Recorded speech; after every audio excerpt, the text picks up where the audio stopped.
So we're switching places here, and everybody's getting a chance to do different things. So a lot of this stuff is feel, F-E-E-L. So you feel it, and you learn how to do it. Now, Chris was just asking me a question about the expander mandrel. Right. So this is expanding that neck back out, right? Expanding it up, yes. Okay. So when we screw this down, I was asking how far down we go, or if it can go too far down, can it be too far up? Right. And so the answer is, if it's too far down, the piece of brass will slam into the top of the die, and that would be really obvious, right? But to have the mandrel not going in deep enough would have the mandrel wouldn't go through the whole way down in through the whole neck. And so the deal is, he's going to sit down there and you will feel it. You can literally feel it. Go ahead and pick up a case right there. Pick up a case and dip it in the dry lube. Go ahead, stick it down in there a little bit further than that. Okay? Now, set it on the shell holder. And now just go slow. Raise the ram slowly. Go ahead. Keep going. Now, tell me when you feel it touch. Right there. Okay, so now look how much case is still exposed, right? Now, as you go ahead, go down with the handle. Go ahead. There, you felt it go through. Right? So you know now you've sized the entire neck. So is there no reason for me to go any farther? Well, you can. I push them all down to a bottom. It's just a rhythm, you realize? Now, draw it back up and you'll feel it draw it back over it. Okay. There you go. So now that answered your question. You know you did the whole neck. And then turn it upside down, tap it on that paper, get that dry lube out of it, and put it in the tray so that he can do the trimming. And same deal, Sam, if you want to sit down there and do it, you can. Yeah. Well, let him do a few. Yeah. And then you can do a few.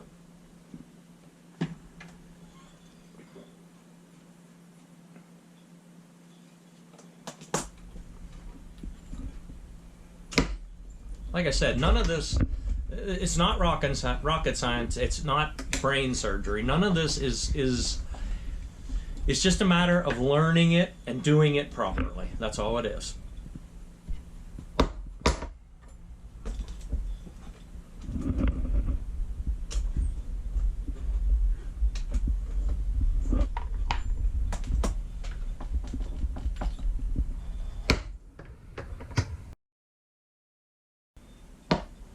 This graphite here is just a form of lube? Yes.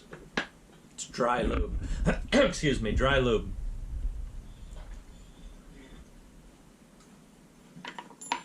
Sam, do you want to do that? Yeah. Whenever you're done. All right. You do half and let him do the other half.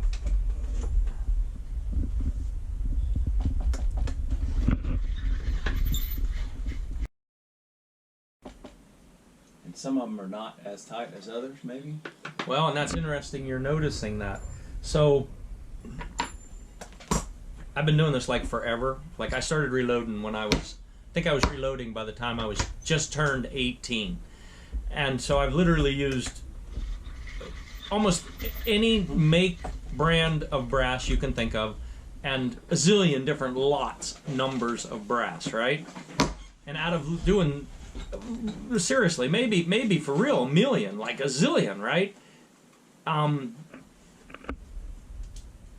don't know that I've ever found perfect brass, but I have found some brass that's really, really good.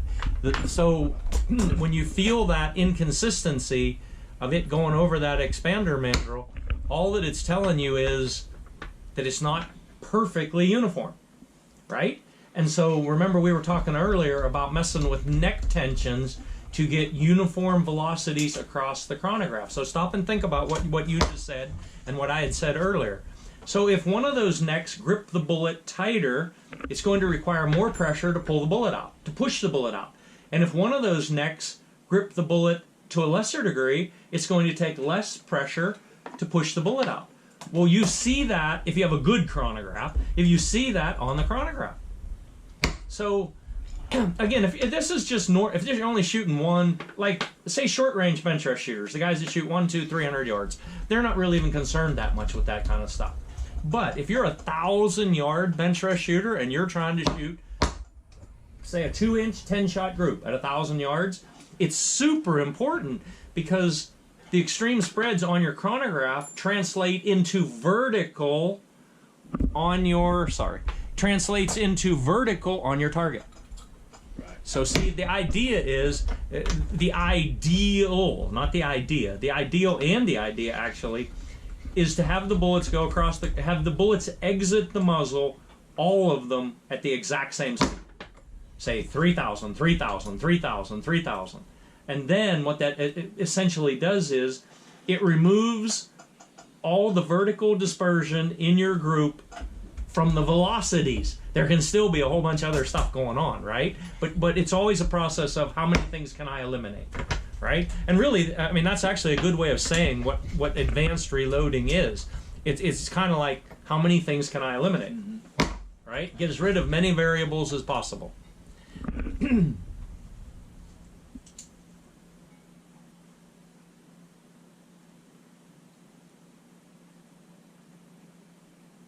Nothing just don't want to come down that last half. Sometimes you have to do one twice. And I've already done that one twice. Well, something's different. A bit. I Just had bit that time.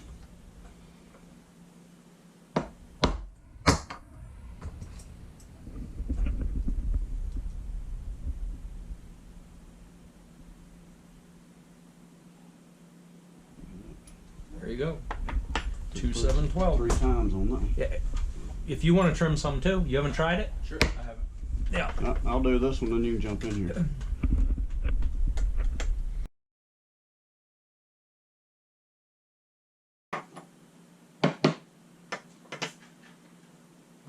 No, when you push it back, when you put it in, put back pressure on this. Okay. Like hold that back with your hand, back into the thing, and then grab this one and pull it forward. Now put the other hand right there on the case, and then turn on the case holder, and then turn the crank. You got You to have to push in hard. Sorry, Scott. Yep, no, that's fine. Absolutely. And then measure.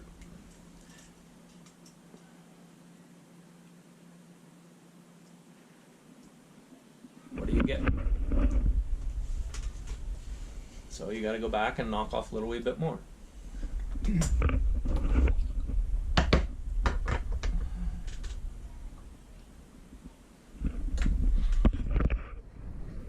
heard it drop just a little bit. Sure did. You heard it? Mhm. You heard it cut? Yeah.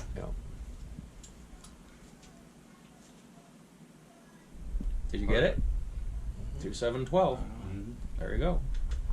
Again, it's not difficult. It's just learning it and doing it.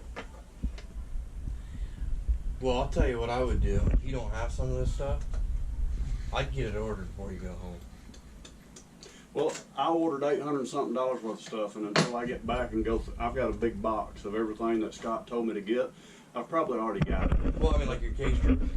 Well, that's like my problem is I can't get I've got gunpowder, so it's just like it's like it's kind of hard to sit down and do all this stuff when Yeah. you don't even have powder. I've got a case trimmer, and I already had one. It's not that one, so I don't even recall if I bought that same one or if I was just intending on using mine. It doesn't matter. All that matters is you get uniform. If I showed you underneath there, I've got so many different kinds of case trimmers and so many scales. You can't believe all the stuff. And a lot of the stuff I've taken to gun shows and sold and stuff because you keep upgrading. It doesn't matter. What'd you get for that? That you'll see that scale a little bit later. Them scales are $1,000, and I'll talk about that. I put that off forever. That's a Sartorius. That's what I ordered. And they're awesome. And I put it off for years. Well, again, we'll talk about it when we get to that. The point is, though, it doesn't even matter what tools you're using. All that matters is what result you get. At the end of the day, you have the same outturn of your product. Right, exactly. But the only thing is, you use tools all the time. So a lot of times, the better tools you have, it just makes it easier. You're holding it right here. Feel this slightly, just kind of roll it back and forth as you. That'll help settle it in. Mm-hmm.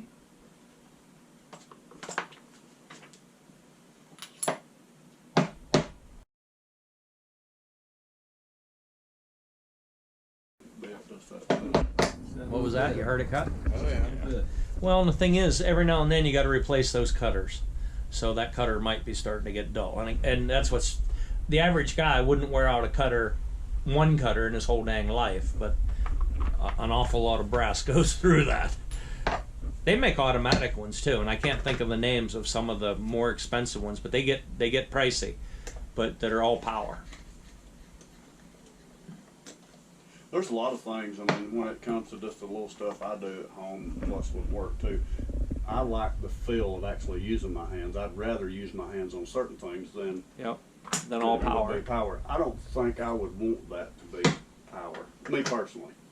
But Well, again, I don't think it I'm- matters as long as you measure everything. yeah, I've not used one that's power. That may change my mind once I use it, but You just keep using that hand tool for uniform and primer pockets. yeah. I only have 50 rounds to go now, Yeah. but I will get one of those. You can kind of hear it also, you know? It changes. Did you got a caliper? You got a good one? RCBS caliper. It's not. I'm sure it's not a great one. So when I first started doing this Springer, getting brass work ready, I learned mine was young. And I bought one in Minatoyos. Well, there's really and I'm sure somebody would contest this, but in measuring tools, really there's two names in measuring tools: Mitutoyo and Starrett. And Starrett's the American-made stuff, which, hey guys, if you're out there in Starrett, if you want to give them to me at the same price as Mitutoyo, the issue is they're very expensive, very expensive. I would like to have Starrett everything, but you know, again, I build guns. I build guns. I don't make money, but I would like to have. But Mitutoyo to me is I have everything Mitutoyo. Let's put it that way, and I have everything digital actually. I don't even have any regular mics. All my mics and stuff are Mitutoyo. Yeah, ones I have is digital too, but Point is, good measuring tools are nice. They just are.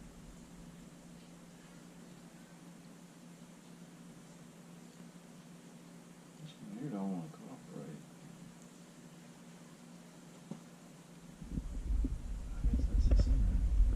you had it right till you turned your hand and started probably change your pressure. Yeah.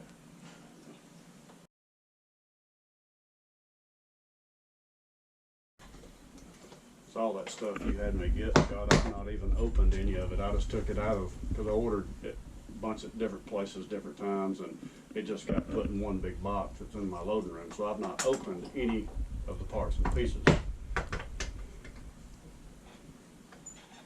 Well, I guess right now it's hard to get things. It's hard to get dies. It's hard to get a lot of stuff because a lot of those companies were like in New York, and they shut down, so they weren't producing stuff. Wife said my dies come in last night finally. What came in? My 338 Lapua dies have been on order for 4 months. Really? Showed up. Yeah. That's that same set. Yeah. Same set as that right there. Should be. Reading Type S match die set. And see, there's a number on them. I can't read that from right here. What's that say? 38594. Yes. So once you know the number, you just get the number. You know.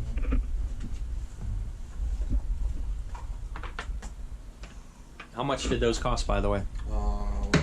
Look here, see if it's.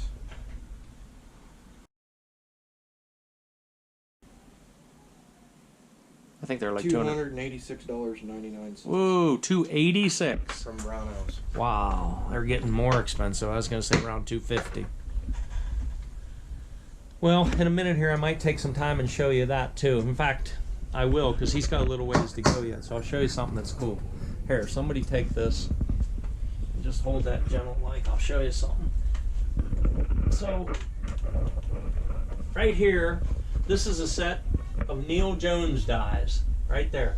And they are ancient. Neil Jones is still in business. I think he just told me, I was on the phone with him the other day, I think he said he's 83 years old. And down here, this says Bear dies. Bruce Bear actually made those. But I just got this recently off of Troy Newlawn. Now, Troy Newlawn, that's an interesting story, is it's like he's someone I've known like forever, but I never met. Because Troy Newlon wrote for Precision Shooting Magazine whenever I wrote for Precision Shooting Magazine. And Troy Newlon wrote for Shooter's News Magazine whenever I wrote for Shooter's News Magazine. But we've never met each other. And what's really interesting is, right at this very moment, his shop, one shop is in, I think, Mariposa, California. He is in Sandpoint right at this very moment. He was going to either stop going north, going south to north, but he's actually going to stop here in about a week, coming down for the 4th of July. Okay. The point is, he's going to stop at the shop, and I'm actually going to get to meet him after all these years. But I just purchased this off of him. This is a die blank. And you talk about a nice piece of work, okay? So we might want to come down here and see this. So when I say a blank, you realize it doesn't have a hole in it. This is a pilot hole. And this is going to be, we're working on a 338 Lapua improved 30 degree, which on one of the videos we've already taken it out, and we shot it some. But we're going to blow out all the rest of the brass. We're blowing out 50 pieces of brass. But then I need a die to seat bullets, right? So this has a 338 pilot hole in it. We're going to use the same reamer that chambered the gun to make a bullet seating die, right? Now this is what's nice about this. This also, you probably can't see that, but that says Mitutoyo. Okay? This is a Mitutoyo thimble top for your adjustable bullet seater. And really the reason I'm showing you this is because it's so nice. I mean, it really is nice. I mean, look at the machining. Look at the finish on that. Again, if you're not a machinist, you don't appreciate this. But I mean, look at the threads. I mean, just look at the, you guys, they won't be able to see it on the camera, but you gotta admit, that's awful nice finish, right? And so I will put this in the lathe. You understand? I'll chuck this up in the lathe. I haven't decided exactly how I'm gonna hold it yet, but I'm gonna chuck it up in the lathe, and I'll use a piloted reamer, the same reamer that built the gun, and I will ream this out, and it will become my new bullet seater die for that gun. Now you have to realize that he makes sizing dies also, and I haven't used one of his sizing dies yet, but that may be the next course of action. I just might start including these with every gun I build. The issue is going to be is it's going to raise the price. But as he just said, a regular set of Redding Type S match neck die set, would you say it was $280? $286.99. So call it $290, right? So it's quite possible we may be able to have this custom die and have it reamed. In other words, I'll have to do all the machining work for not much different amount. In other words, somewhere in that same price range. It may end up being a little bit more expensive, but you have to admit, what a beautiful piece of work. So Troy Newlon, very, very nice. Thank you. So there's that. What did that run you? I don't want to quote exactly, so I'll just say approximately, I think this was about $140 for the blank. For the blank. Now, how much work it's going to take, how much time, you're going to realize it's basically like chambering a gun, right? Yeah. How much time I'm going to have in that, that's going to be the deciding factor. Because if I have like a whole day in it, I mean, I work for nothing anyways, but we have to have some allowance for however long it takes to do it, right? But it's going to be very nice, and I'm I'm impressed. That's what I'm saying. Very, very nice.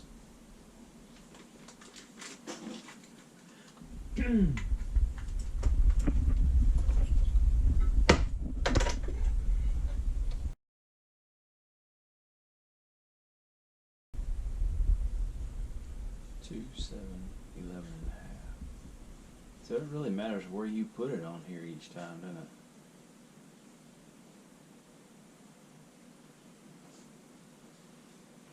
Or maybe it doesn't.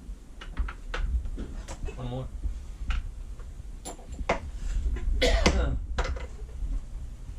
Those calipers right there, same deal. Don't quote me on this, but those calipers are something over $200. Really? Yes. Yeah, I was thinking. Good morning. It's less than 300, but over 200. Same deal. If Mitutoyo's out there listening and somebody that works there wants to help me out, I really want a Mitutoyo depth mic, a digital Mitutoyo depth mic with small rods on it. There's different operations that I do, but I have never saw it even on sale, I don't think, less than about $550. That's a lot of money, but I certainly would like one.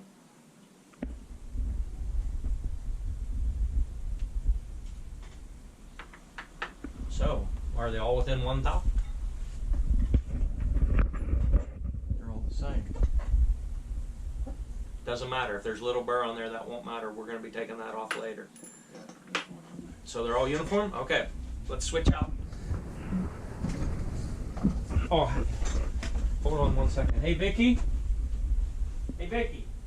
We need the vacuum. Go tell Mom, get the vacuum. Gotta clean all these chips up.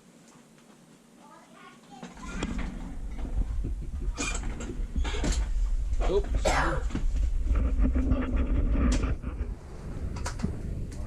That Minnow Toyo was $253.79 Wow. through MSC Industrial Supply.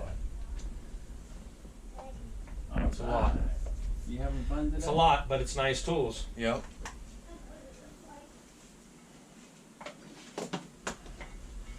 Alright. You can shut that off for a minute. We'll come back as soon as we get everything lined